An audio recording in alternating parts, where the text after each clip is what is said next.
Imagine being one of Bitcoin's first true believers. You got your hands on 371,000 BTC when no one was paying attention, enough to make you one of the richest people alive. But then, you lose it all. Not in a hack, not from losing your keys, but by getting caught trying to blackmail a presidential candidate with a fake ransom note and some cat photos. This is the alleged wild story of Michael Mansell Brown, a Bitcoin pioneer who could have been a billionaire, but instead became a cautionary tale. Brown, better known online as KnightMB, was there in Bitcoin's earliest days.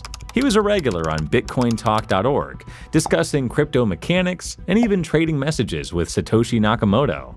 He claimed to know enough about Satoshi, like what PC he used, his last known location, and private conversations, that he could verify anyone claiming to be them. Whether that's true or not, Brown clearly had a head start in Bitcoin. He also claimed he once worked with a bank to produce pre-charged Bitcoin cards.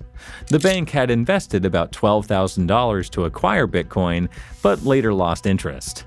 But Brown didn't, and he managed to strike a deal for $5,000 to take it all off their hands. This meant he walked away with 371,000 BTC for about 1 cent per coin. At Bitcoin's recent peak of over $124,000 in August, that stash would have been worth about $46 billion. Though Brown's story isn't just about early riches. In 2009, he was already on law enforcement's radar for suspected data theft from an insurance company. Then came the move that defined Brown's legacy for all the wrong reasons. In 2012, Mitt Romney was preparing for a run at the White House. That same year, a package arrived at the office of his accounting firm, PricewaterhouseCoopers. The letter claimed to be from a hacker who had stolen 3 years of Romney's tax records. To keep them private, the demand was simple: $1 million in Bitcoin. If anyone else wanted the documents released, they could also send $1 million to the hacker. Similar envelopes were also sent to the Democratic and Republican Party offices. Each held a letter and a flash drive. It was one of the first public ransom cases involving Bitcoin, and it made headlines. Bitcoin had barely entered the mainstream, and now someone was demanding $1 million worth of it? But what made it unforgettable was how it all fell apart.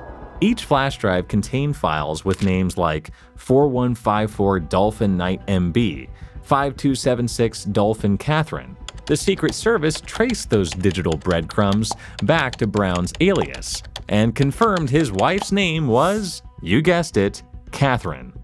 Agents searched his home and found matching files on his computer. And then the final piece clicked into place. 2 mysterious photos of cats were also buried in the files. Turns out, they belonged to Brown's neighbor. In 2013, Brown was indicted. Though he pleaded not guilty, by 2016 he was convicted of wire fraud and extortion, sentenced to 4 years in prison, and ordered to pay around $200,000 in restitution to PwC. By then, Brown was already known for sitting on one of the biggest Bitcoin wallets in history. So naturally, the big question was, what happened to it?